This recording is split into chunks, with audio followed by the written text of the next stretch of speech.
Hi guys, Assalamualaikum. So today we are going to learn about autism spectrum and Asperger syndrome. So before we go further, let's overview what we are going to learn today. So today we are going to learn about the introduction of autism spectrum disorder or ASD and Asperger syndrome.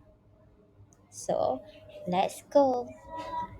Autism spectrum disorder is a complex neurodevelopmental condition that affects social interaction, communication, and behavior. It's called a spectrum because it encompasses a wide range of symptoms and abilities. So, no two individuals have ASD are the same. So basically, they are different with each other. ASD is categorized by key features or key disturbance, which are disturbance in social interaction, disturbance in communication, disturbance in behavior, disturbance in sensory and perceptual processing, and associated impairments. Now we are going to look into the first characteristic of ASD, which are the disturbance in social interaction. So this is referred to the difficulties individual with ASD that may face in their social interaction and impacting how they connect and communicate with others. So one of the aspect of this disturbance is difficulty with reciprocal communication. Many individuals with ASD find it challenging to engage in back and forth conversation, which can impact their social interaction. Plus, people with ASD also have difficulties in maintaining eye contact. So, maintaining eye contact can be tough for individual with ASD because it is due to the sensory sensitivities and can make social interaction complex. Next is difficulties understanding nonverbal cues. So, understanding nonverbal cues like facial expression, body language, and tone of voice can be significant challenge for individual with ASD. Impairment empathy means that some individuals with ASD have difficulty recognizing and respond to the emotion of others. So empathizing with others' feeling also can be challenging to ASD people. Next is difficulty forming friendship. So another aspect of this disturbance in difficulty is in forming friendships. So, understanding the unwritten social rules that govern peer interaction can be challenging to ASD people. Thus, children with ASD also may show less interest in social play with peers. They might prefer solitary or parallel play alongside others rather than interactive play. So, in conclusion, the disturbance in social interaction is a significant characteristic of autism spectrum disorder that affect various aspects and how individuals connect and communicate with each other. Now, let's explore the disturbance in communication of people with ASD. So, these characteristics encompass the challenges that individuals with ASD often face in how they communicate both verbally and non-verbally. So, one of these disturbance is verbal communication difficulties.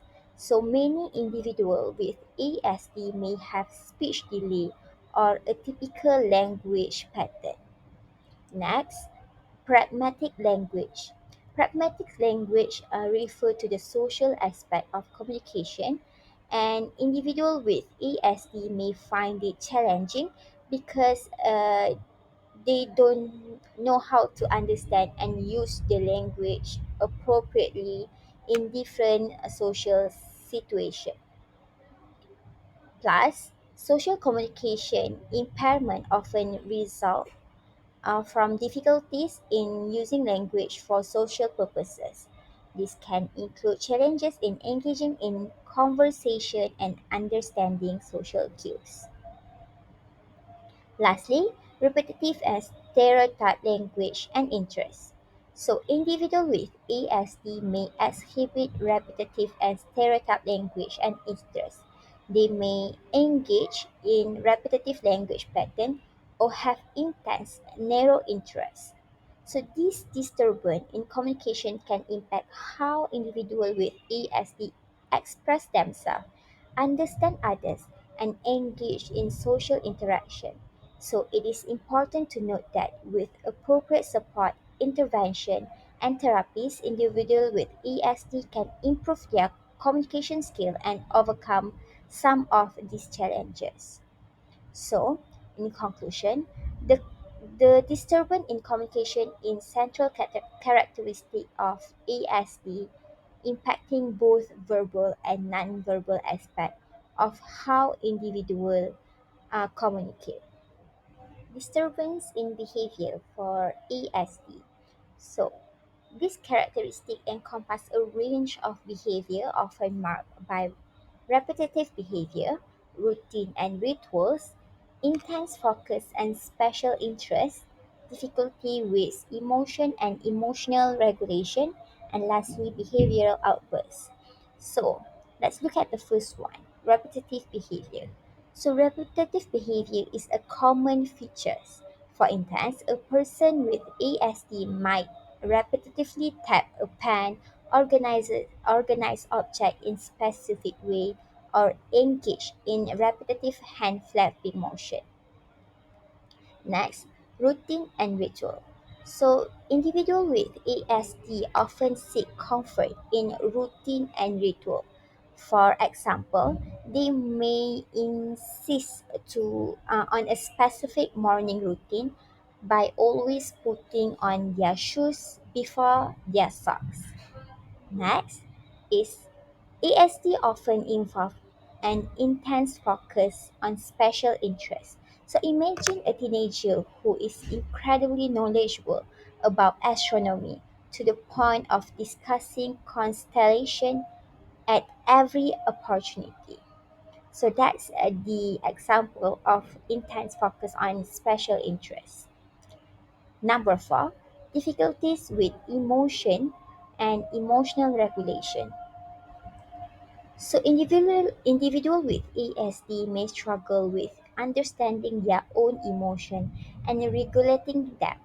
For instance, a child might not express joy when receive a surprise gift, leading to misunderstanding. That is why people with ASD have difficulty to express their emotion and don't know how to regulate it. And lastly, behavioral outbursts. So, in certain situations, when individuals with ASD are overwhelmed or unable to communicate their needs, they might experience behavioral outbursts. They can include shouting, tantrums, or even self injurious behavior.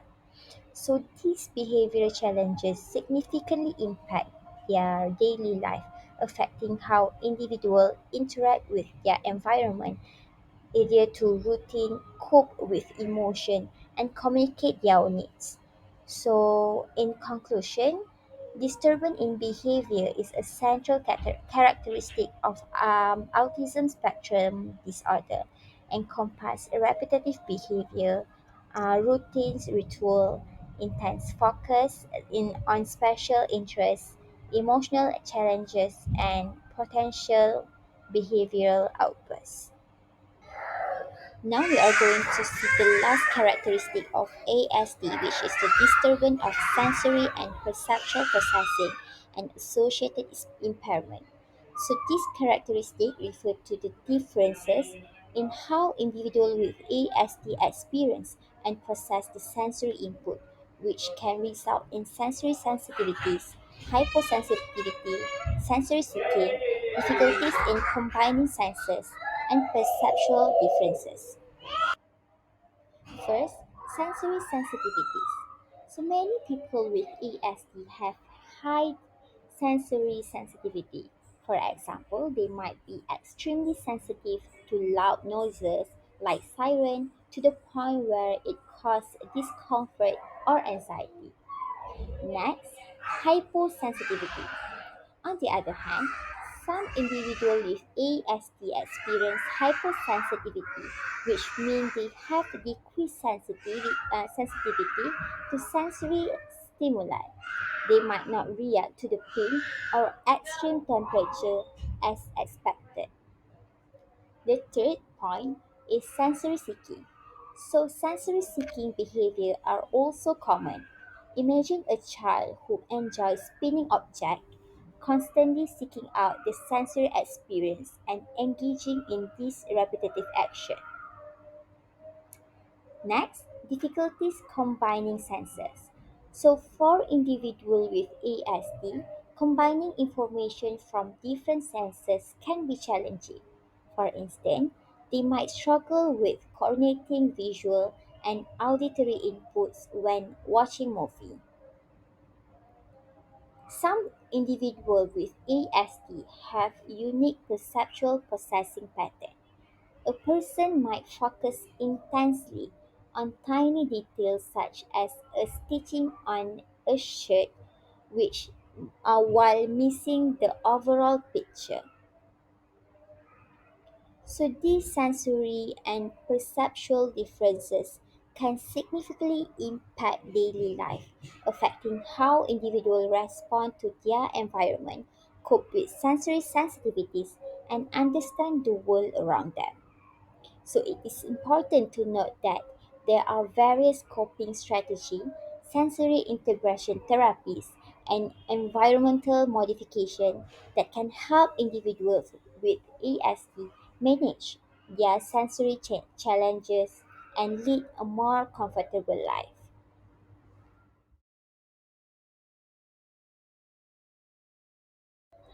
So now we are done with autism spectrum disorder.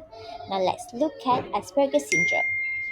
So, Asperger's syndrome is a condition that was previously considered as a separate diagnosis that is now a part of a broader autism spectrum. So, Asperger's syndrome is a neurodevelopmental condition categorized characterized by differences in social interaction, communication, behavior, and interest. It is considered a spectrum condition, meaning it can manifest in a wide range of ways. So, Asperger syndrome is named after Austrian pediatrician Hans Asperger, who was first described it in 1940s. So he recognized the unique strengths and challenges of individuals with this condition. So Asperger syndrome is characterized by social challenges, repetitive behavior, limited interest, language skill, and cognitive abilities. Unlike some other form of autism, individual with Asperger often have above normal to above average intelligence. So now let's look at the key features of Asperger syndrome. So for the social challenges for Asperger syndrome person, the individual with Asperger syndrome often have difficulties with social interaction, including understanding, responding to social cues, making friends, and engaging in reciprocal conversation.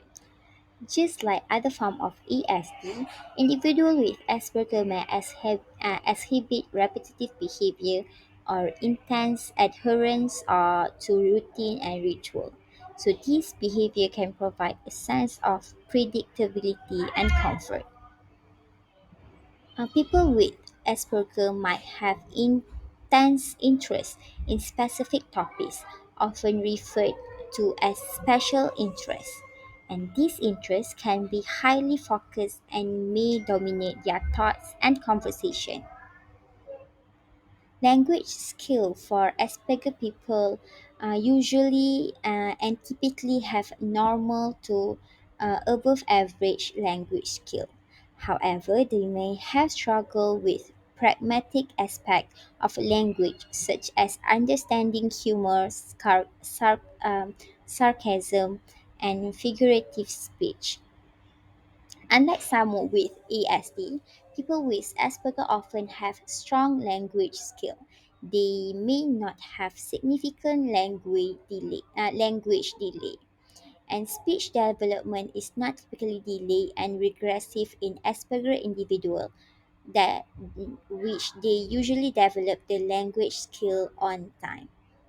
So individuals with Asperger typically have normal to above average intelligence, and intellectually disability is not a defining characteristic of Asperger syndrome.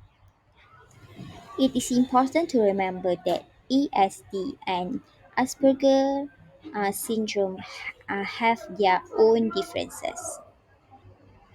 Each individual experience with ASD or Asperger can vary widely. Moreover, with changes in the diagnostic criteria, Asperger syndrome is no longer considered a separate diagnosis and is now encompassed within the broader category of ASD. The term of Asperger is still used informally to describe the individual with characteristics similar to those previously diagnosed with Asperger syndrome. So I think that's all from me. Thank you.